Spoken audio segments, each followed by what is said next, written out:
Well, hello and welcome to the unofficial Unreal Engine podcast, where we talk about all things Unreal Engine, also leaving out the sheets, which for anyone who doesn't know the reference is going to think I'm just, berating Jacob for swearing too much. But no, we're your hosts. My name's Alex, and well, if you're not going to clarify it, then that's exactly what you're doing. Jacob, I saw Oppenheimer finally, the whole 3-hour movie today. And yes, leaving out the sheets is code for whether something was successful or not when you're talking to your wife who does not have the same security clearance as you. I see. Okay, well, I haven't seen that movie, so no spoilers. Okay. That's not a spoiler. Barbie spoilers are cool. I've seen that. All right, but we'll get into it. Welcome everyone, though, and make sure you like, rate, subscribe, comment, all those things. This should be getting released right after our two-parter on the Galactic Star Cruiser. Or you know what, Jacob? Who knows how long that one's going to take to edit? This one might come out first, but we can tell people we did record like 4 hours about Galactic Star Cruiser. And I loved every minute of it. It was great. We had a good time. Awesome. Well, what are we getting into today, Alex? All sorts of stuff. I mean, I'm still very much in a movie mode. I've been trying out this Regal Unlimited Pass, which, in theory, pays for itself if you can see 2 movies a month. And so today I saw all of Oppenheimer and quite a bit of The Sound of Freedom and Barbie, and that was a very fun mix of things. But also, while watching these films on a big proper screen, I was very drawn to thinking about what's CG and what isn't. Of course, Christopher Nolan, very well known for trying to do everything as practically as possible. There are visual effects, but not necessarily CG effects. So some of the things I think worth discussing today are a little bit of AI, some 5.3 preview stuff. We already covered the roadmap a little bit, but there's some interesting things to note about what is available now, what people are testing. I want to do a nice little recap of VRTO, VR Toronto, this wonderful event I was at a couple weeks ago. And then I want to show something that was posted to Twitter by one of our clients, which has an interesting public face to it now. I've been coy in the past, but can be a little more forthright about some of that. And I'd like to wrap up by saying, basically, Jacob, what are you excited about for SIGGRAPH? Because you will be there next week and I will not. Yep.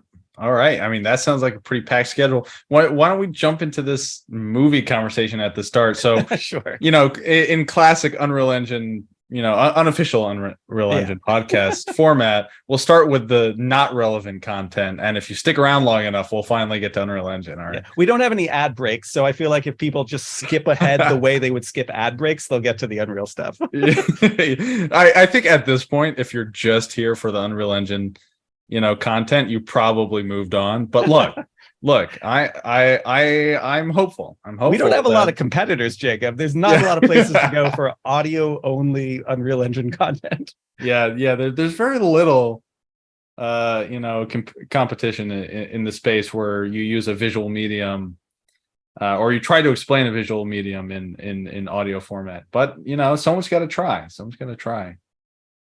That's true.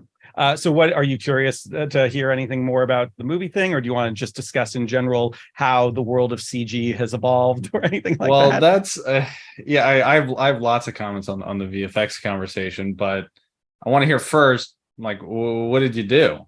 So what order did you see these? What happened? Yeah. So my kids are at summer camp right now. So I dropped them off this morning, ran over to our local Regal because I got this free pass. I did want to see Oppenheimer in a proper IMAX, but the closest IMAX to me up where I live isn't a real IMAX. It's one of those ones where they claim it is, but it's not actually the 71 millimeter proper screen. So I was like, you know what? I'm not going to pay an extra $30. I'll just go and sit down and watch it. And so I did Oppenheimer, The Sound of Freedom, and then Barbie, which was a very interesting. I mean, Barbie definitely worked as a bit of a palate cleanser there at the end, but that was a very intense 4 hours going into Oppenheimer, seeing the whole thing, literally just hopping over to another theater nearby. It's all free with the Regal Pass there. And I didn't know anything about The Sound of Freedom. So I went right from very heavy, the atomic bomb movie to very heavy child trafficking movie and then to Barbie. So It was bizarre. So starting with Oppenheimer, are you a Chris Nolan fan in general? I am. I always find his movies, I'll say frustrating because I see what he's going for and I'm so excited about it and I love his vision. And I I always want them to be just like a little more fine-tuned or a little more emotionally vulnerable than they are. And sometimes they just feel a little bit too cold for me. But, I loved The Dark Knight. The Prestige was a huge one for me as a kid. Memento even was, of course, like we were the right age where that was a huge thing, like back in college and all that.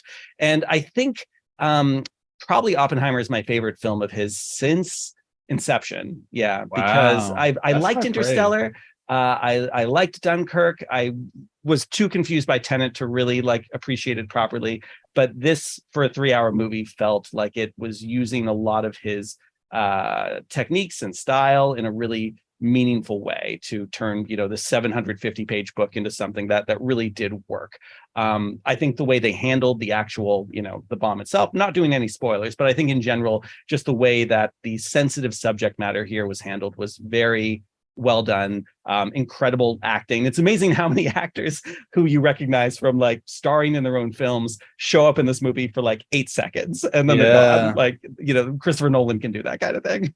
Yeah, I think people just come when he calls. But yeah, I mean, I've been waiting to see it. I've been trying to get tickets to the Lincoln Center Yeah, IMAX, and I it's still have no impossible. luck. Like, it's booked till midway through this month. They haven't released Amazing. any tickets for past that, and so I'm just out of luck. And man, it's gonna really suck if I have to wait to watch it. My only gleaming hope is that if I can't see it in IMAX, I can wait till this new Apple headset is out and Ah. then use that as my experience to view it on the IMAX screen. Though it won't be film, it won't be purist, but maybe Ooh. I'll get the idea right. I hope they do the what is the aspect ratio, like 4:3 or something like that. Yeah, it's a weird aspect ratio, but like obviously pixels and film are different things.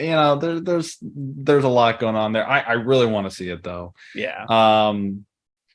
But man, yeah, so many interesting actors. I love Chris Nolan, and I think the joke between my fiance and I is that, like, well, Inception is like one of my favorite, if not like my favorite movie of all time. Sure. I just love that movie. It's irrational to some extent. Like, there's way more thoughtful and like way more thoughtful movies to enjoy, especially as a someone who appreciates cinema. But I just really love that movie, and I feel like I've seen it more than I have anything else, and Yeah. that justifies in my mind at least living in that pantheon. But Tenet, I've seen Tenet too many times, and Really? I don't even think it's that good, but I just enjoy watching it. And so the joke between my fiance and I is that I might be the world's biggest fan of Tenet because everyone seems to disregard it, and I've seen it too many times. That's amazing. Yeah, I mean, I saw it once. I was halfway through the film. I kind of gave up on trying to like puzzle things out and just tried to let it wash over me and just Yeah. enjoy the visual experience of it all. But yeah, congratulations that you might be the world's biggest Tenet fan. I'll take it. I'll take it. But yeah, I think there's a huge conversation here about VFX, and there's a lot of sides to this. The first one is, practical VFX and the virtues there. The other side, of course, being there was a lot of press around this being like anti VFX movie. Yeah. While there were still, many individuals who worked on this in VFX. Framestore had, I think, 30 people who, created this like website around, hey, we're the folks who worked on this movie. Why are you advertising it this way? Mm-hmm. And this is all coming, of course, during the middle of the strike with Hollywood Actors Guild and Hollywood Writers and Actors Guilds. Yeah. Super strike. So there's now, I think, an equal conversation coming from the VFX industry, like, well, what are we gonna do?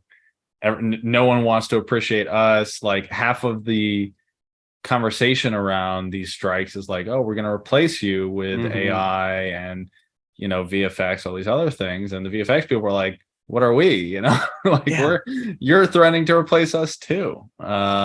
So I think there's a lot to be said there. I fundamentally, and I haven't seen Oppenheimer.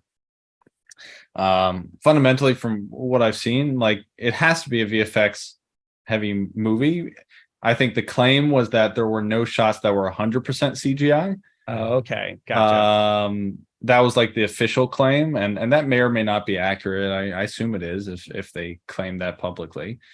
But like I think folks don't realize how much effort goes into things like compositing and Sure. into Set extensions. yeah, set extensions, everything else. Like there's a lot, even color grading. Like Yeah.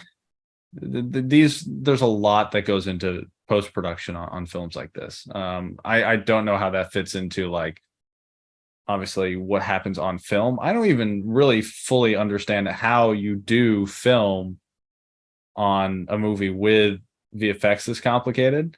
Like, yeah, he might be using an IMAX camera and it may be recording in this format, but like at some point this has to be digitized so you can use Nuke and Houdini and everything else. So I have lots of questions around this, and I would love to poke the brain of someone at Framestore who worked on this, but yeah, I think there's a lot to talk about here. That's excellent. And yeah, I mean, certainly full credit to all the amazing people who work on films. There's definitely an auteur perspective that happens in America in particular, where people want to give, all the credit to like one person for their vision for making a thing amazing. But of course, it takes a huge team, and everyone there is doing their darndest to make a thing work. This discussion recently happened on the animation side as well for Across the Spider-Verse, and the enormous amount of effort that went into making that happen from a lot of very smart people solving a lot of different creative challenges. And I know a couple of people who worked on the film who were like, even before the strikes, like there is no way this is going to be out in spring of next year for the third one, of course, Beyond the Spider-Verse. So yeah, I see a lot of incredibly hardworking creatives who are often taken advantage of or not given proper credit, that I really feel like have every right to be a little upset about anything from working conditions to payment. And we could see a pretty significant change in a lot of industries moving forward. Yeah, I think that's very true. I don't fully understand why it is that like executives in these industries are taking their approach they're taking. My assumption is that, and this is getting way off topic for an unofficial Unreal Engine podcast episode, but my feeling is that most likely this is coming from an executive board hires usually contractors who specialize in busting strikes or unions. Like that's their thing. And usually my assumption is that they give them special powers to operate at this time. Like what Bob Iger said was just dumb. And yeah. as a CEO who is that experienced, like he should know that seemed out of place. Like that seemed very, very out of place. I'm not really sure how that happened. Like he's been at that helm for decades. Yeah. Like, it's very strange for him to make that decision. So my assumption is that a lot of the rhetoric that's coming out is not really from the executives, who I think are more or less trying to cruise this one out. But I don't really see how they get their way out of this one. Like I don't.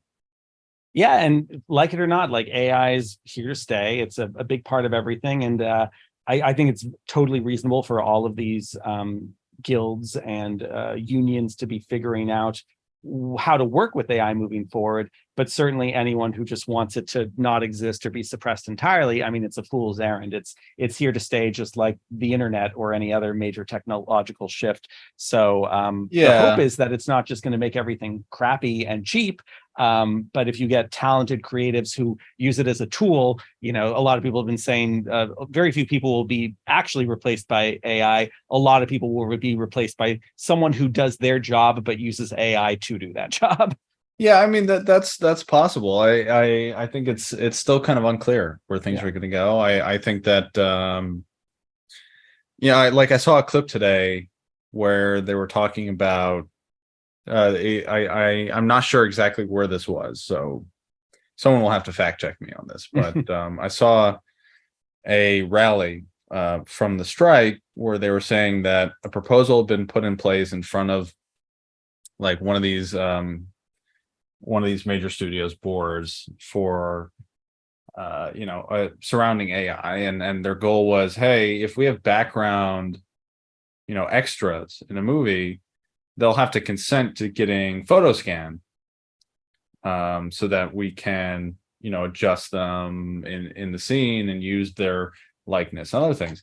And that's pretty weird in the sense that, like, okay, an extra is not getting paid a whole lot of money. Like, no one is getting rich off being an extra, most likely. Yeah. My understanding in like the universe of actors and actresses is that, like, usually you're an extra as an opportunity to build experience in your career, and you use that to open up new opportunities or whatever that is. But essentially they're saying, hey, you want to have these people who are already not getting paid very much essentially give you the rights to their likeness and pay them for one day of work, and then you can use them as much as you want. Like, that's a problem, right? Like, that is a labor issue, right? Like, that's not a technology issue where we're just describing whether or not a process can be automated or whether or not someone is still useful, because they're describing someone who is still useful to them. They need an extra, but they don't want to pay them for more than one day because they can just steal their likeness. Like, that's not okay, right? Like, I think we can agree to that. So I'm not really sure where some of the arguments are coming. Yes, the can of worms is open. Like, you're not gonna put that back in. And I think there's lots of potential applications here where, like you said, it's about understanding the tools. A lot of brute force work that can be replaced, like, that's great. But I think we have to be really thoughtful about it.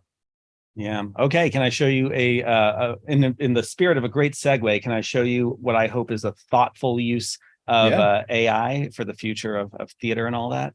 Let's do it. Great. I'm going to share my screen. Whoops. All right. Dear visitor. It is a surprise indeed to see someone in this virtual adaptation of my beloved London. It has been quite some time since I last had the pleasure of conversing with living souls. Pray tell, what is your name, my friend? Oh, it's me, Charles. It's Alex. We've spoken many times before. My apologies, my friend. It seems my memory fails me at times. How delightful to have you here again, Alex.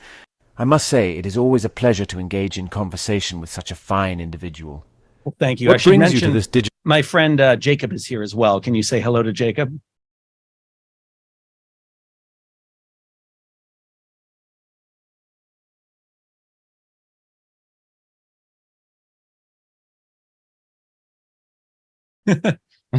Charles, we broke you. I just wanted you to say hi to Jacob.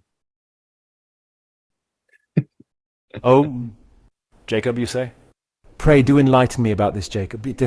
Is he a character from one of my tales, or perhaps a dear friend of yours? I am most eager to hear all about him.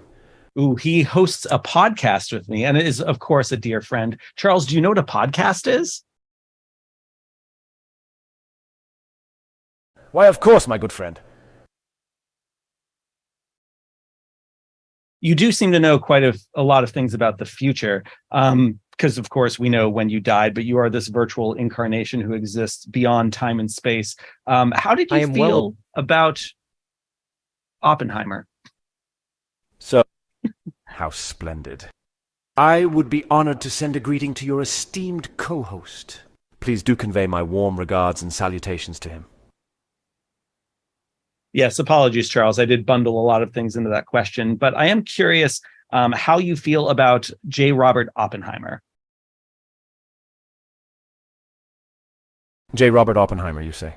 Ah, the brilliant physicist behind the development of the atomic bomb.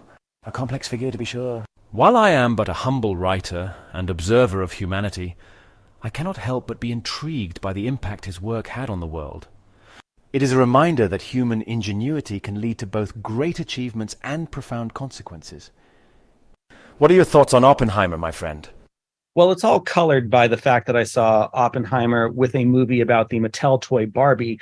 I'm trying to grasp how that all works together. Charles, could you compose a poem for me that involves both the atomic bomb and Barbie? The juxtaposition of the atomic bomb and Barbie, what an intriguing challenge you present. Let me see if I can conjure up a poetic fusion of these contrasting elements for you. In a realm where dreams collide, Barbie's beauty radiant and wide, yet in the shadows a power untamed. Oppenheimer's creation, the atom inflamed. A plastic princess, all smiles and grace. A symbol of childhood, a captivating face. But beneath the surface, a darker tale, where mushroom clouds rise and hopes may pale. Very dark, Charles. So we have to get back to our podcast soon, but I'm just curious if you could tell me who built the world that you're in right now?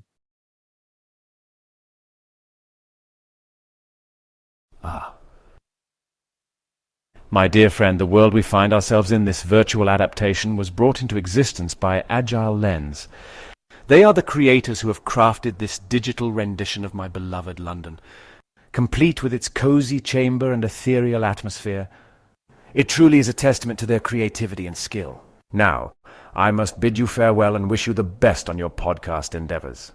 Do take care, my friend, and may your conversations be filled with wonder and joy. Farewell! So there's a quick little demo of that. And I can bring him back. Jacob, did you have any questions you wanted to ask our virtual Charles Dickens? That was very cool. I feel like you've probably covered a lot of surface area with that one. Can we like ask him where his favorite spot is to vacation or something completely casual? That's a great question. And so just to set up how I'll wrap this up too before I bring him back, because then it's hard to talk without him thinking I'm talking to him. So we have Scrooge over here. We usually demonstrate live link face here, and we'll have Ari Tar, who traditionally plays Scrooge, and Dickens give a live performance.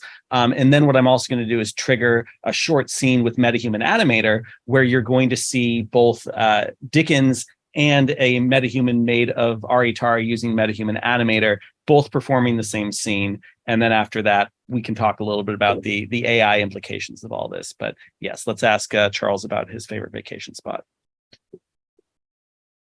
Nice to see you again. Charles, my friend Jacob is curious what your favorite vacation spot is.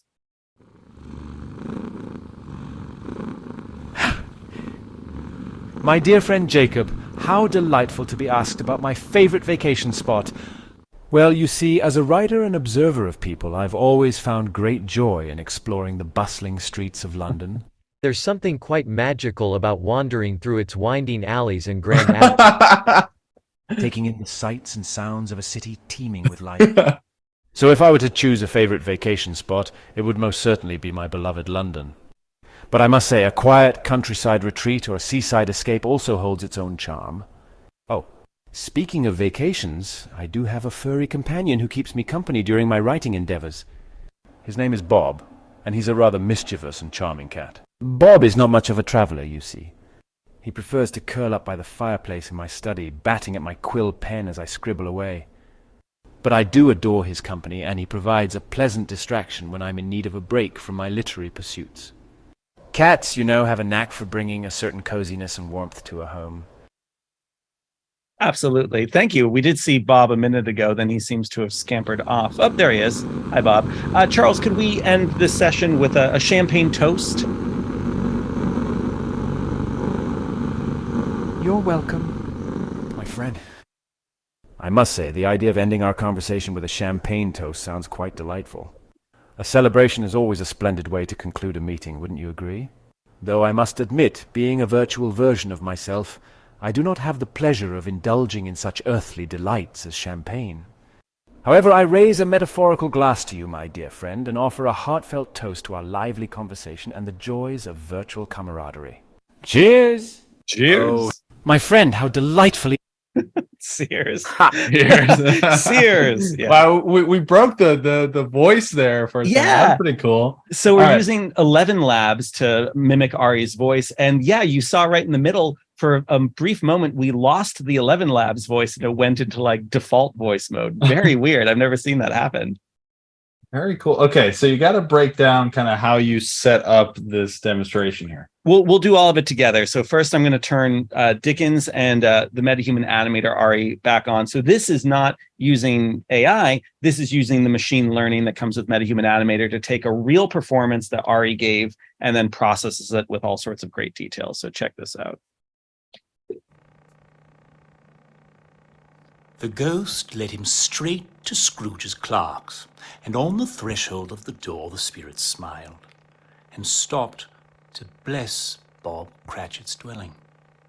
Up rose Mrs. Cratchit, assisted by Belinda Cratchit, and 2 small Cratchits, screaming and basking in luxurious thoughts of sage and onion. These young Cratchits danced about the table. Then in came little Bob, the father, and Tiny Tim upon his shoulder.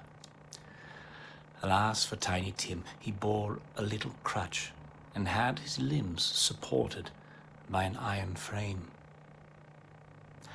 And how did little Tim behave? Oh, as good as gold, and better. Somehow, sitting by himself so much he thinks the strangest things you ever heard. He told me, coming home, that he hoped the people saw him in the church because it might be pleasant to them to remember upon Christmas Day who made lame beggars walk and blind men see. Bob's voice was tremulous when he told them this, and trembled more when he said that Tiny Tim was growing strong and hearty. Mrs. Cratchit left the room to take the pudding up and bring it in. In half a minute she entered, flushed, but smiling proudly. Oh, a wonderful pudding. A Merry Christmas to us all, my dears. God bless us. God bless us, everyone, said Tiny Tim. Nice to see you again. Final question for you, Charles, before we wrap this up. Have you heard of Unreal Engine, and how do you feel about it? Unreal Engine, you say? Well, I must confess, my dear friend, that I am not familiar with this particular technology. You guys stick with the script here, man. We did not have such advancements in the realm of virtual reality. But I must say I am quite intrigued by the idea of bringing my stories to life in such a manner. It seems like a marvel of modern ingenuity, does it not? I would be most curious to hear your thoughts on it. Another time, Charles. Thank you. Yeah. Okay. So there's all that. Let me stop screen sharing. Wow. And yeah, feel free to ask a few questions. Yeah. Okay. So did you pass it? I assume you passed it an initial training set of some sort, or some selection of prompts? Yeah. So the In-World AI plugin, which by the way, just today became the, I think, most funded like AI startup in the world or something like that. They had a crazy newsletter announcement because they're mostly being used for NPCs for video games moving forward. We have this kind of unique idea of using them for live theater and that sort of thing. But the web page where you fill out each character, really helpful if it's a historical figure, because there's literally a spot where you can say like, here's their Wikipedia page. And I think it gathers a lot of information related to that. Like we've been able to get him to recite passages from Christmas Carol and War of the Worlds and A Tale of Two Cities. So he seems to know a lot about real Charles Dickens. But then there's areas where you put in like motivations and fears and just like various knowledge. So we put in stuff about like Agile Lens and things like that. But then they seem to extrapolate further. Like someone at VR Toronto asked who his favorite person at Agile Lens was. And he's like, oh, it would be so hard to pick a favorite. And then he went and listed like every one of my employees. And it's like, well, we didn't put that in his memory. So like, I don't know, he scraped LinkedIn or like the website or something like that. So it's very interesting just how much he knows. But the demeanor is something that is very programmed. Like we want him to be this warm, welcoming host. And so we've tried to like get him like angry or get him to say like insults, but he's like always smiling and like, oh, no, I could never say anything awful about a fellow author. Like we'll try to get him to like talk smack about another author who lived at his time, and he will not do it. Wow. Yeah, very cool. Okay, so it kind of came with an existing training set on a historic figure, and then you kind of tailored it to what you're doing, and then it works directly with MetaHuman. Yes, it's pretty direct. We're also using OVR lip sync in order to try to get the mouth movements to get as close as possible. And yes, we've taken this Charles Dickens metahuman, who's a couple years old now. We haven't really changed him that much, and it was pretty straightforward to get it all to be connected. And this is going to be a big part of this year's production of Christmas Carol, which listeners of the podcast will remember our recap of last December. Cool. Yeah. Okay. So then the like on-screen text prompts, is that part of it as well? Yeah. So June on my team did a great job of taking what would normally just be like a debug print string inside. Yeah, because it looks like the Roboto font. I saw that. Yeah. Yeah, so she started setting it up to use like actual captions, so you get a much better sense of what's being processed, and you can even see some of the words like changing in real time as it's figuring out how to kind of autocorrect the sentences. How are you getting that like analyzed, text to, or speech to text? So that's all part of the plugin. Yeah, really? I don't think there's anything we're doing that's separate from just what InWorld provides, but I could be wrong. Wow. I mean, that's pretty cool. And the latency on it is way better than I would expect. Yeah, way better than something like ChatGPT. So it's pretty fast. And we were getting some weird delays there in some of the spots where I was probably speaking too much or giving it too much to try to process. But we've definitely had conversations with it before that, a second between asking and getting a response, which is very, very good. Yeah. I mean, it seems like it's kind of, it expects that you give it pretty short context to go off of. And that it seems to be building its response over time. It doesn't seem like it's good, because some of those responses were quite long, especially the one about vacation spots, as it turns out. Was you thought he was going to say like one sentence, and he's like, "Oh, let me really like dive into vacations." So it must be forwarding the response, just in time, where it's like it's generating the tokens and sending them as quickly as possible, not waiting for the full thing to arrive. Because it's awesome. Yeah. So going back to our discussion about AI, of course, the immediate question we got in Toronto with some of this was like, oh, so you're putting the actors out of work. And it's like, quite the contrary. We plan to continue to employ exactly the same number of actors we've always employed, but we want to use this as a tool for taking a lot of the burden off of those actors when it comes to things like onboarding and troubleshooting and just being able to do anything repetitive that an actor is going to get really bored with saying like over and over and over again to 50 people. Anyone who's ever been to an immersive theater show, and of course we talked about this a lot with Galactic Star Cruiser, is familiar with instances where an actor is in a situation where they just need to convey information or move the plot from point A to point B. And so being able to give some of the less exciting parts of that to an AI and free up the actor to have much more meaningful, engaging one-on-ones with people, that's something that excites us very much. Yeah. So like with the demo that you gave, when you were like asking about the champagne toast and there was some specific animation and action, is that something specifically that you've added on top, or? Yeah, so you can set up basically blueprint events in Unreal where they will look for certain keywords or ideas or situations where they will then do a thing like, bring in their cat or do a champagne toast or do a dance or set off fireworks. You can kind of program whatever you want there. And similarly, like we would use this sort of thing to even have certain cues happen in the show. I don't want to spoil some of the things we have planned for Christmas Carol this year, but yeah, I think we have some really nice ideas for how to incorporate this in a way that will feel of a piece with the rest of the show, which of course will have actual live performers. So basically there's these three different tools that we're thinking of having. There's the AI side, which is very personal, very one-on-one. Everyone can be having their own unique interaction with the AI. And, it's a great thing to have like in the lobby before the show starts or after the show ends to just have an interesting thing to engage with the world and onboard, as I said. But then, of course, we have the live link face stuff and some of the MetaHuman stuff that I've been working on inside of MetaQuest Pro, which has face and eye tracking. The live stuff is really exciting, really engaging. Ari got a big round of applause when we demonstrated that on stage at VRTO with Bernie Roll, who's an old school VRML founder. We had him in VR engaging with the whole experience.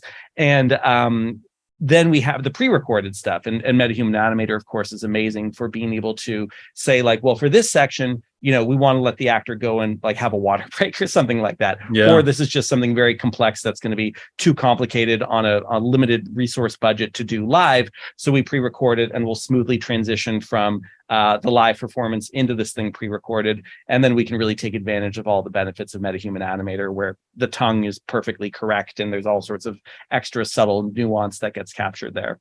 Yeah, I'm very curious to kind of see. So like the MetaHuman Animator feature is designed for, you provide your own, source reference. But I'm very curious if over time they'll be building up a, kind of a library to train on, so that you can give it prompts and have it kind of animate metahumans, not just tongue, but other things as well. Because I think it could be interesting for some of the things you're talking about, where it's like, hey, give them an opportunity to take a break, or maybe it's the sort of thing where, you have actors who come in and train, the AI on those repetitive story events or things where, it's just carrying the narrative. It's not necessarily interacting directly with the audience, or maybe there's like very light interaction. But I see there's a lot of cool stuff there. I'm curious kind of like where you see this tool fitting in relative to like what you would usually experience in a live theater performance with like audience interaction. Yeah, and it's interesting because we are trying to tailor everything to a wide variety of audiences, and that includes the larger silos of like tech people, VR people, theater people, etc. But then also even within like people who go to the theater, it's like, well, there's some people who want a more passive experience and they just want to sit down and watch a thing. And there's other people who want to be much more actively engaged and running around and picking things up and seeing if they can change the plot in different ways. And a big difference, of course, would be like proscenium theater, like traditional Broadway, versus full immersive theater. And in some ways, we kind of want to have our cake and eat it too. We want to have a reality where any valid, there's so many valid ways of experiencing the show, some more passive, some more active, some using pixel streaming or VR, some using a cinematic YouTube live stream, or 360 video that just lets you, have a really interesting point in the middle of the space, but get like a clean stream of that. So the AI side is fascinating because that does require something much more active. Someone who's watching this on YouTube isn't going to be able to meaningfully engage with the AI unless we start to integrate some kind of like Twitch functionality where you can like crowdsource questions, and there's like one AI interaction that everyone who's on the live stream is collectively having, which would also be kind of an interesting experiment, versus a more premium ticket, of course, would allow you to have a very direct one-on-one interaction that to a certain degree is private, like other people wouldn't necessarily be seeing what you're doing. We've also been talking a lot about the idea that if we this year might decide to let people actually download the experience and just, run it locally rather than doing it all on the cloud. And if that's the case, then we might also encourage people to watch the live stream, because that's where we'll be running like the highest fidelity version of the experience. And we hope there will be some kind of interest in like, maybe I've got a lower end computer and I'm in VR and some of the graphic settings are turned down. But as I'm moving around the experience and interacting and picking up objects and, maybe lightly affecting the plot, I think it's going to be very cool to see the live stream and see the things I'm doing, but, feeling like that's the definitive version that a lot more people are seeing, and it's rendered at higher fidelity, and you have a role in some kind of agency within that. Yeah, I'm almost interested in, you're talking about, kind of a separate experience where maybe you have more interaction while you're in this, live experience, and then afterwards it's maybe slightly more static or something like that. But I'm also curious kind of what happens if you flip that, where it's like, let's say you have a live or pre-recorded experience and you can make it, feel as if you are in a live performance at any time with something like this, right? You have something where it's like all the performances are captured, or it's kind of given off once, and then you can supplement that with clear story moments where like you have a direct like AI or some other interaction that makes it feel like you're in a live performance. And it kind of reminds me of and this is gonna be so cliche, but Ready Player One, where there's the section about what do they call them in that? It's like the movie. Yeah, now there's a company called MetaMovie, which is directly referencing this in like Alien Rescue and the stuff they're doing. But yeah, what do they call that in Ready Player One? I'm going to Google it right now. I can't just type in movie because that just brings up the movie. Inside the movie experience or something like that. Yeah, it's hard to Google. But yes, I know what you're talking about, where instead of just watching the movie passively, you take on a role, and now you're going to say all the lines from Monty Python and the Holy Grail from King Arthur's perspective, or that kind of thing. Exactly. Like I do think that there's a certain magic that we could see in the future where we can experience things as a more active participant, and it doesn't need to be fully active or fully interactive, and there can still be a strong human element that we record, but there are moments that capture you and immerse you in a new way, right? Like that's pretty interesting to me. Yes, and it's called a flick sync. I did find flick sync. That's it. What you're talking about is such an interesting discussion to me, and something that really only applies to live digital experiences. It's so different from anything you'd get in any other medium. And we talked about this a lot at our South by Southwest panel with Stephanie Riggs and Louise Lascelles and Emmy Schwab about at what point is something still live or playback of something live, and when is it more considered on demand or something else? I'll give a simple example. So say we do a live show of Christmas Carol Monday night, and then we just literally play back all the live data Tuesday night. So you were literally just watching the raw data, every flub, every little technical glitch. It's all there. You're just playing it back. That's kind of one option. Another version, it's cleaned up a little. There's a couple little mistakes removed. Maybe it's processed through MetaHuman Animator, and then you're getting like an enhanced version of what that live experience was, but it technically looks better than what was there. Then you go all the way in the other direction, and then it's like, well, we're not going to show you like playback of a particular live performance, but we are going to take all the live performances and like maybe a comedy special that was filmed over 5 nights, like a stand-up comedy special. Maybe we're going to clip different scenes and pieces and lines that were the best from all those different nights and put it all together into the definitive version, which is kind of the best of the whole thing. So, how do you grade each of those in terms of like how live or engaging or active it is, and how it can feel to you as a user? Yeah, I mean, to me, the experience, like the way you presented that, is the first one seems most quote unquote live, and right, and it's something about the mistakes, I guess, right, where it feels like the tightrope act. Yeah, it feels like you're actively processing it. But yeah, I think that's an interesting discussion. I don't know where that barrier would be drawn. I think it's very fuzzy with digital media, and with some media, film and stuff like that, it's very clearly not live, and that's post production, and that's all the stuff that you add into it. That there's an edit that is very strong, and no breaking the fourth wall and all this stuff, right? Like, I think that you can clearly classify, but there's a middle ground that I don't know. That seems difficult.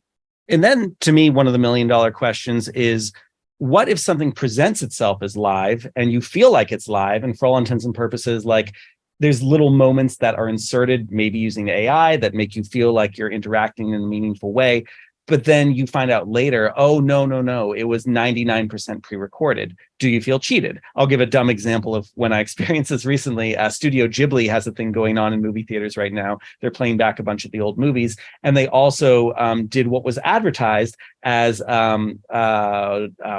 one is it? Spirited Away Live. This was an actual production in Japan. And I was under the impression while we were watching this in a movie theater that we were seeing a live broadcast from Japan, and that gave it a certain exciting quality. And there were moments where like I saw like makeup starting to screw up, and I'm like, oh yeah, like this must be live, because they would like fix that or clean it up or use a different take if it was all pre-recorded. But then I found out at the end, like, no, this was one of those like definitive takes where they chopped it all up, and it was filmed months ago, and now they just play it back as like you're watching the show on stage. And I still am grappling with like whether I feel cheated in any way by that, or if I can just be like, that was a really incredible live production of Spirited Away on stage.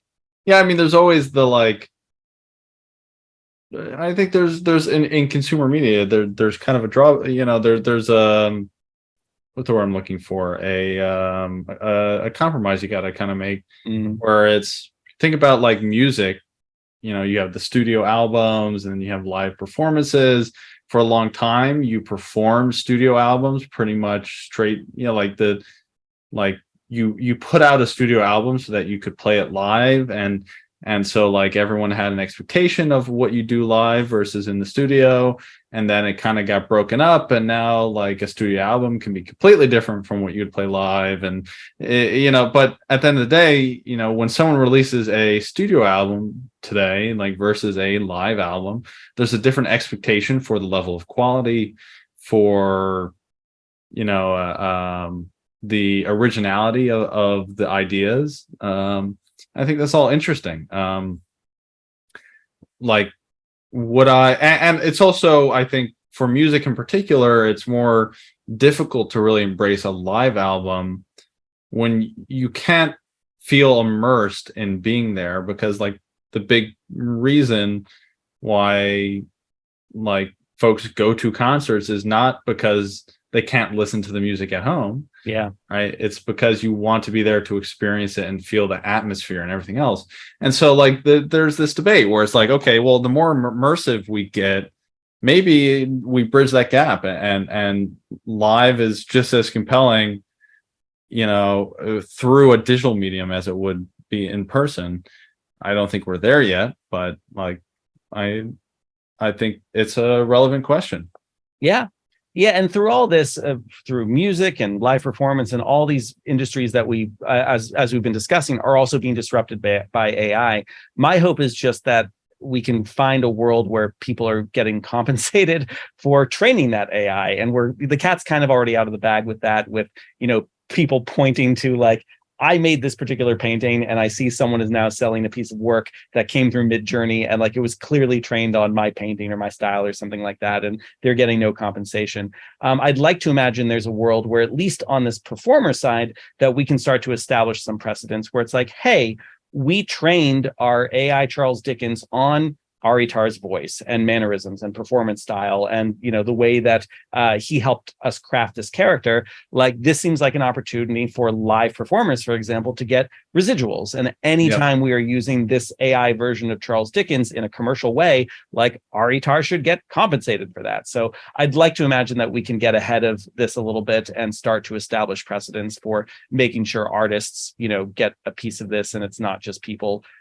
scraping the internet and piggybacking off of the work of a lot of other people and not having to acknowledge or compensate them at all for it. Yeah, I think, it's a really complicated problem. Right? Yeah.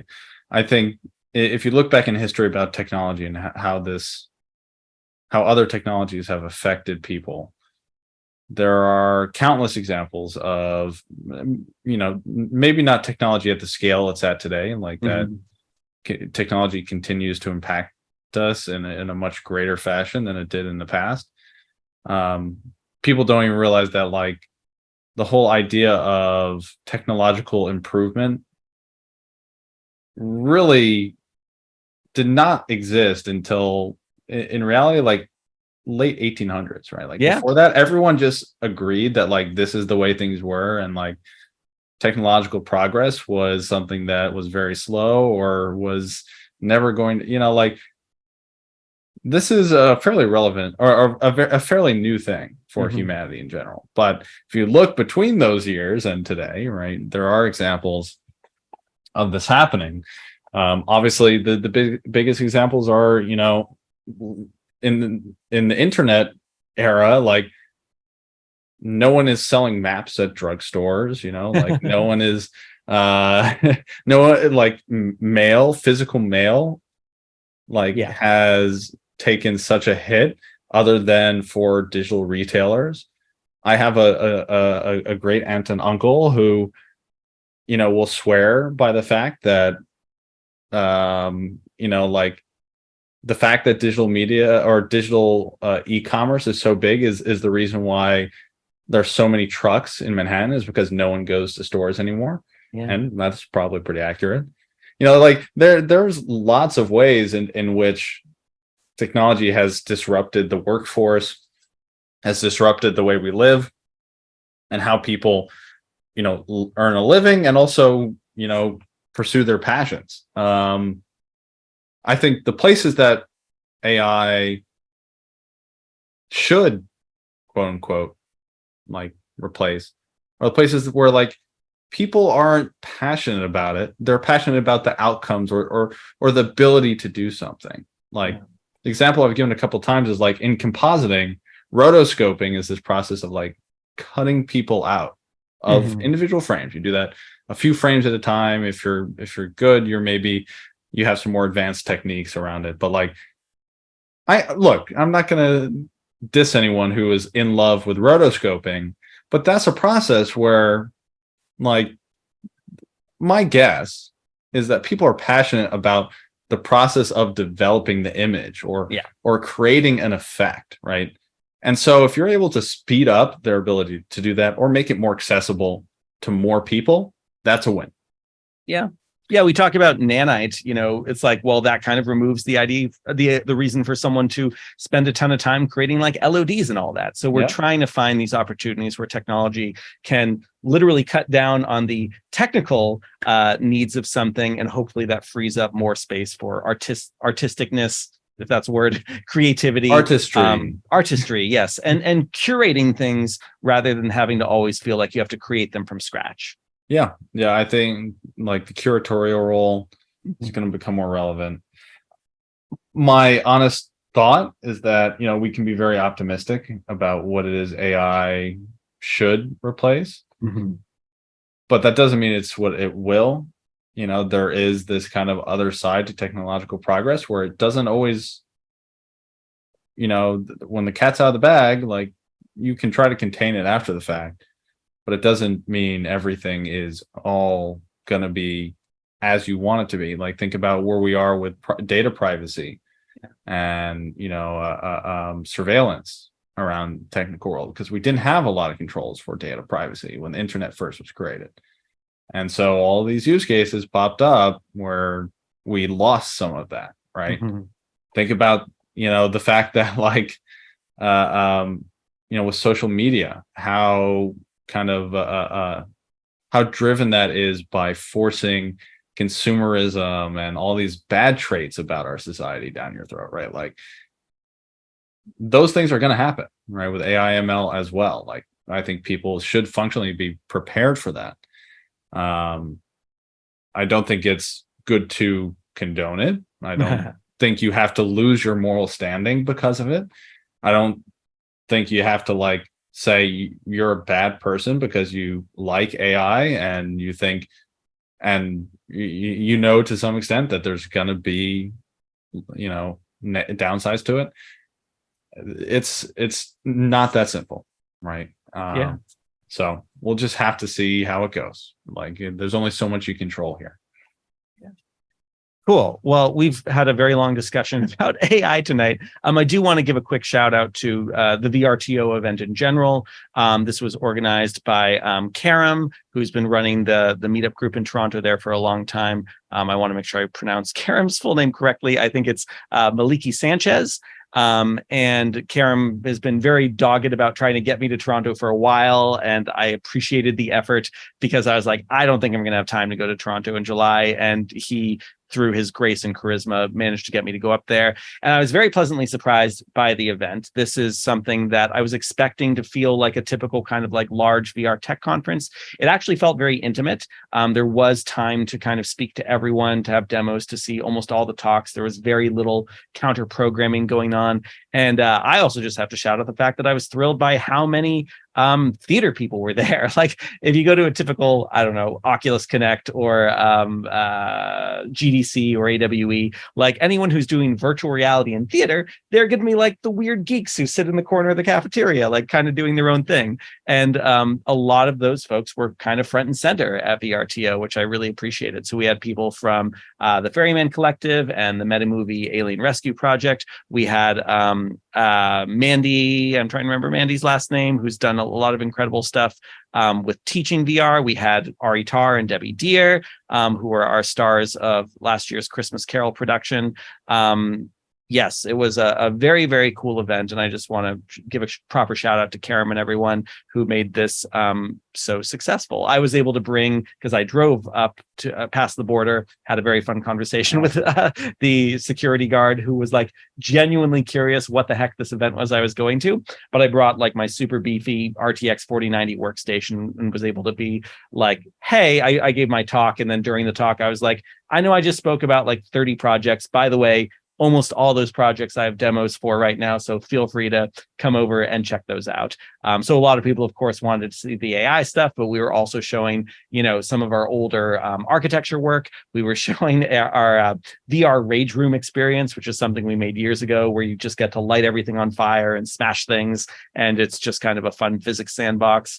And it was really cool to kind of get the feedback of a lot of these students who are young and just kind of coming up in the industry. And then, older people who are really established. I mentioned Bernie Roll, who was our guinea pig on stage when Ari and I gave a live demonstration for everyone.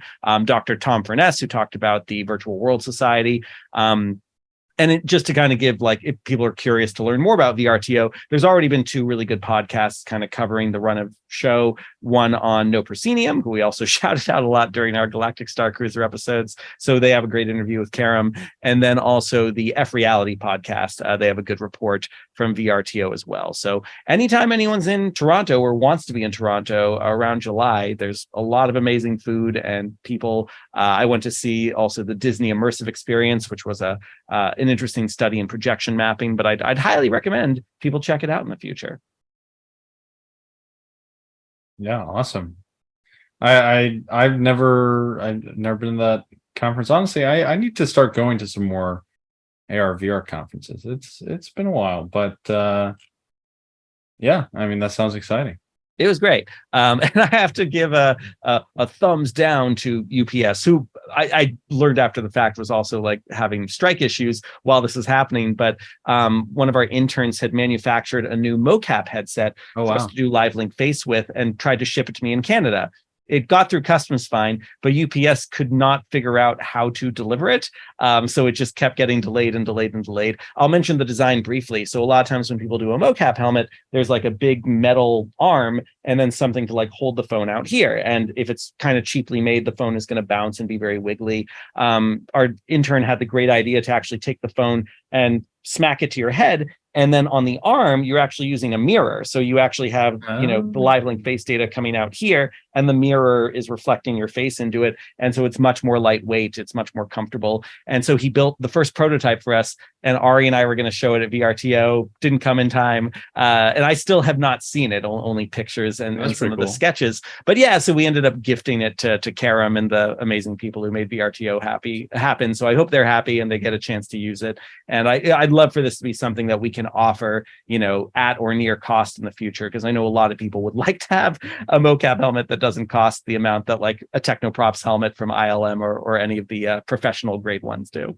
Yeah, wow, that sounds pretty cool. That's pretty clever, and that reflects like the like LiDAR sensor and everything. Yeah, it reflects the depth camera as well. We did a test of that, so it works both with Live Link Face as well as MetaHuman Animator. Wow, that's pretty cool. Yeah, I thought it was a pretty clever design. And even like Rococo just announced like, oh, they're going to have like a head mount, but everyone still kind of goes with that standard idea of like, we need a helmet and something heavy and strong that's going to hold the phone out here. So, I like our alternate approach to this. Yeah, that's pretty cool. That's very cool. All right. Now, we also need to touch briefly on Unreal 5. Yes. 5.3 preview 1. 3, yes. Yeah, so one of the things I was showing at VRTO was this little demo that I put together back when it was still a source build of 5.3, just to showcase like, hey, we've got instant stereo for Lumen and Nanite. There's a huge performance increase. Doesn't this look great? So I was letting people fly around this big demo I'd put together using the Project Hillside Habitat 67 photogrammetry scan, tons and tons of nanite triangles there, as well as a bunch of the Matrix City sample buildings. And I modified both the pistols that come in the VR template, one of which shoots perfectly reflective chrome balls, and the other one shoots emissive glowing balls. So you get to see the real-time Lumen GI and the real-time Lumen reflections. And that all looked great, and people were really impressed with that. And then I tried to use this practically in a project, and I ran into a pretty significant limitation, which is that something that does not work when you enable instant stereo in 5.3 is high quality translucency reflections. So if you have anything like glass, or like a glass table or a glass window, and you want to have good quality reflections in those, they're only going to show up in one eye right now in 5.3. And my God, that like completely puts a stop on all the things I was excited to do with 5.3. So I hope that gets fixed soon. Yeah, well, so how like it would, is that not completely impractical though in terms of performance, the translucency? No, well, that's the thing. It's like the performance is great. The performance is phenomenal, especially, on a powerful enough PC like what I have here. It's comparable to all the work that I've been involved with, where we're still over in 4.27. We're doing baked lighting and real-time ray tracing because that's the thing that's giving us the best performance and best quality. But then it's like, yeah, we can't move the lights. We can't use all the amazing things that come with Lumen and Nanite. We can't use all the latest plugins of everything because we're off in this older version of Unreal. When we ask for support, like no one wants to support the older version of Unreal. So I want to get us into 5.3. And right now, everything looks fantastic. It's performing well. Everything looks beautiful. We're doing, the sun is moving around and the whole quality of the lighting is changing. It's just this problem where the reflections in the windows are only visible in one eye, or you turn off high quality translucent reflections and they look like crap. So, it's like, well, we got to keep using ray traced reflections and until that gets fixed. That's annoying. Well, hopefully though that gets improved, and I'm sure my understanding is that with everything they're trying to get full feature parity. It would be very silly for them kind of to exclude stuff like that. Yeah, and my understanding is it's not necessarily considered a limitation right now. It is considered a bug. So I hope that means that it's going to get fixed. Well, that's good. Yeah. Then there's hope. I hope so. Yeah. So 5.3 looking good. The preview's out. Everyone should download it and have some fun there. A lot of the stuff that we talked about on the roadmap a few episodes ago is there in some form. I started to play with the skeletal mesh editor. That is super cool. Saves a ton of time. I might never have to go back to 3ds Max again, which would, I'm at the point where I wouldn't mind that so much, even though like I should be getting back into my Autodesk games, since I do think I will be at Autodesk University in November. So we'll see if I remember how to do anything with Autodesk products by then. Well, Epic's trying their darndest to make you forget it, right? Yeah. Well, I'm very excited for Epic's announcements at SIGGRAPH, and there's a good segue. What are you excited for there? What do you think is going to happen? As I said, Epic is going to have this awesome. They're going to have a presentation, a keynote at SIGGRAPH. It's going to be focused around the M&E stuff that they've been working on. My guess is that there'll be some showcase on Path Tracer, that there will be some showcase on, MetaHuman. I'm personally not expecting them to release any features, anything new. Just given where we are in the release cycle, like where we have 5.3, they're not going to announce 5.4. That would make sense. But I'm excited for it. It's always cool to hear from Epic. I'm excited for a lot of other stuff, though. Obviously, this entire conference is somewhat, tangled up in everyone's thoughts and feelings around the strike. That said, there are other industries, of course, that go to SIGGRAPH gaming and, all sorts of different industries. It's really around graphics. It's not specific to VFX. But I'm very excited. the company I work for. We're gonna have a big presence there. I'm very excited for that. Gonna have a party, gonna have a good time. It's in LA. Overall, I am curious. I'm very curious to see what presence AI ML companies have, whether or not they really have an investment in this industry, or they are kind of trying to chase a technical goal. I'm also I'm very much looking forward to Jensen's keynote. Always. He's doing a keynote in person at the start of the conference, which will be very cool. There hasn't been, usually NVIDIA would talk at GTC, which is their own conference, and they would talk at, an event like, I don't know, they used to do stuff like E3 or, for the consumer GPUs and stuff like that. Now GTC is twice a year, and they're also doing presentations at, SIGGRAPH. It's pretty cool. So there's a lot going on, and I'm excited for that. And yeah, I don't know. I'm very excited to get some updates though when I get back. Yeah, I've had fun just looking at people's posts about what's coming at SIGGRAPH. A lot of my VR theater friends will have panels and presentations. Actually, Ari Tar might be showing some of our AI stuff. I'm not even sure if it's going to be formally or informally, but I hear there might be something going on there. I also am embarrassed that I'm literally just realizing this moment that this is the 50th anniversary of SIGGRAPH, wow. which I did not know. That's a pretty big deal. No, yeah, I didn't know that either. Yeah, that's cool. And Paul Debevik, who's been a staple of SIGGRAPH for many years, he's going to be doing a really cool retrospective with Pixar. He's going to be presenting some new work. A couple quick things I want to mention about Paul. One, there's an excellent episode of Corridor Crew with him where they do like a retrospective of his work, a lot of the SIGGRAPH papers, and how they became super influential in film and movies and games and all that kind of stuff. By the way, John Gaeta, who I believe Paul worked with on The Matrix, is one of the co-founders of In-World AI. So funny to see how all this stuff cross-pollinates. And I also have to thank Paul a little bit for the Four Seasons project that I've been alluding to in Austin for some time. He was one of the people who put my name forward as someone that our client over there should be speaking to. And we did actually recently get Paul to the space in Austin to get his experience of the Four Seasons Lake Austin experience. And I also may as well mention now, because it's become public, I alluded a couple weeks ago to we had like a very special guest coming to Austin. I was like, oh, you probably know who he is. Now it's been posted publicly, so I can say that was John Carmack. And it was amazing and super cool to have time with John Carmack to see an Unreal Engine VR experience that we'd made.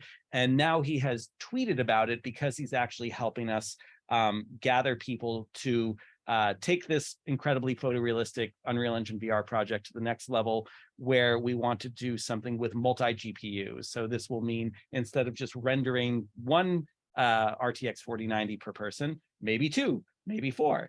And Carmack was kind enough to basically do a call out to his million followers of like, hey, who wants to play with like multi-GPU and Unreal Engine? Which was very funny to see the responses, because I think a lot of people are assuming that Carmack himself is now working in Unreal Engine, which is not true, but he is being a really kind supporter and advocate for the project. Yeah, amazing.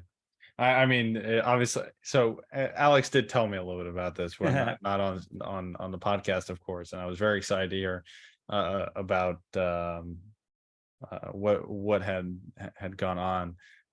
But my hope is that someone figures this out. It'd be very cool to get multi-GPU. Do you remember the old Unreal Engine demo for who's it, Captain Phasma or something, where they were demonstrating? There was the RTX demo, yeah. So they had like some giant stack of GPUs to render like all the real-time ray tracing reflections in that Chrome Stormtrooper outfit. That looked amazing. that was a demo. You could run that though on a single GPU. Oh, really? I thought it required like all the GPUs to do that. No, I don't know if it was able to leverage multiple GPUs, because my assumption was that it was running on NVIDIA's own branch. NVIDIA might have figured it out. I had just for some historic context, like generally speaking, the biggest issue with multi-GPU is how you sync up the frame buffers and how you deliver that to the display, because you have this very messy problem where either you interleave it, which ends up on lots of tearing, or you do where it's like one GPU renders one side of the screen, one GPU renders the other side of the screen, and then you have this general issue where it's like, okay, well, if one GPU takes slightly longer to render it, then, because it's like overheating and so it throttles down, then all of a sudden you have the frames getting delivered multiple at different times, and you got to buffer it, and then there's like lots of potential issues that can generally come up with multi GPU. I actually do think it's more interesting with VR, where you are potentially rendering two separate passes. Like, 2 GPUs for VR makes a lot of sense to me, and you render one frame per eye. Yes, that could still lead to similar issues where it's like, well, if one eye updates another one, that's probably going to make you very nauseous. But in the least, it does mean that like you have 2 separate render passes that you can kind of concern yourself with. So I'm very excited to see if that works out. I'd love to, that's someday, to check out this demo. Yeah, and years ago, NVIDIA had something called VRWorks, which was like an SDK that worked with Unreal. I think it used SLI, and it was all about like trying to get more bang for your buck with multiple GPUs. But I don't think NVIDIA kept up with it, and it probably doesn't work past like Unreal 4.17. Well, SLI like is dead. Yeah, that's true. SLI no longer exists. Yeah.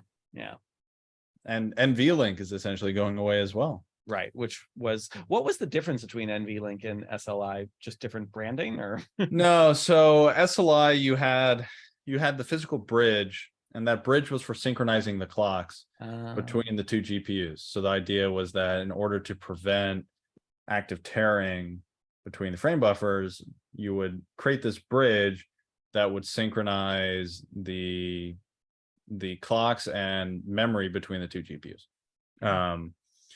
NVLink is very explicitly just about memory sharing between 2 GPUs. So if you have a system with NVLink, it shows up in the system as 2 separate GPUs, but they both have the full pool of memory between the 2. And you see that a lot in like AI ML applications where you have large models that you have to load into GPU memory. It's less common in like VFX and media entertainment use cases, just because generally speaking, there aren't as many applications that can utilize that amount of GPU memory. But it's not designed to do any synchronization stuff. All the stuff that, for example, happens with like NDisplay and having multiple render displays and synchronizing all that stuff. NVIDIA has a separate little synchronization header on some GPUs. They're actually, I think, getting rid of that too. Like, they're very inconsistent about this. But if you look at like some of the data center or workstation cards from the Ampere generation, they'll have these little like what look like little sockets on the edge, and that is for synchronizing the clocks. Gotcha. For NDisplay. So you can buy a physical PCI device to throw on your machine that hooks up into all the GPUs to synchronize. I'm not even sure if it's fully synchronizing the clocks or it's just synchronizing between like the frame delivery or some other mechanism, but that's what that's for. Super cool. I had no idea you were going to be able to break that down in such detail. Thank you. It's my job, man. It's my job. That's great. Cool. Anything else you want to mention for now, Jacob? No, I'm excited for SIGGRAPH. I'm excited to play more with 5.3. I'm hoping that we continue to see some more there. There'll be the full release notes at some point, which I'm sure we'll want to go over, because I'm sure there's lots of features hiding in there. But man, it's been a good week. I'm excited for everyone's feedback on our previous couple episodes. And yeah, I bet a lot of the feedback will be like, too long, bros, too long. Yeah, too long. Like, why are you ranting about this? I don't know. I thought it was fascinating. Also, I just realized that I'm actually on the SIGGRAPH schedule, and this is kind of my fault, but I am supposed to be hosting a Birds of a Feather session on Sunday, August 6th, from 1 to 2:30 Pacific time. This is something that I was not the main organizer of this, but I did say, yes, I'd be happy to be part of this. So anyone who wants to see some really cool VR theater people, Stephen Butchko from Ferryman Collective, Yosin Chang, Joe Gagel, Bernie Roll, who I already mentioned, Michaela, I never pronounced their last name correctly, Ledgwidge, I think. That's going to be a really cool session for people to just get together and nerd out about all the VR theater stuff that I just mentioned. The title is actually called XR and Live Theater, again, 1 to 2:30. So say hi to all my friends there and let us know if you end up attending that, or SIGGRAPH at all. Like, let us know what you think of SIGGRAPH. Yeah. Say hi to Jacob if you see him there. Say hi. Say hi. All right. Well, Great. I think that just about wraps things up, right, Alex? Yeah. And next episode, I'll look forward to your thorough recap. I want reportage, right. Jacob. I'll take notes. All right. Well, if you made it to this point in the podcast, make sure you like, subscribe, comment, rate, all those things wherever you're watching, listening, absorbing, observing. I don't know. Brain implanting. Yeah, it could be any of these. Make sure you do that, and we'll catch you on the next episode. Thanks, everyone. Goodbye.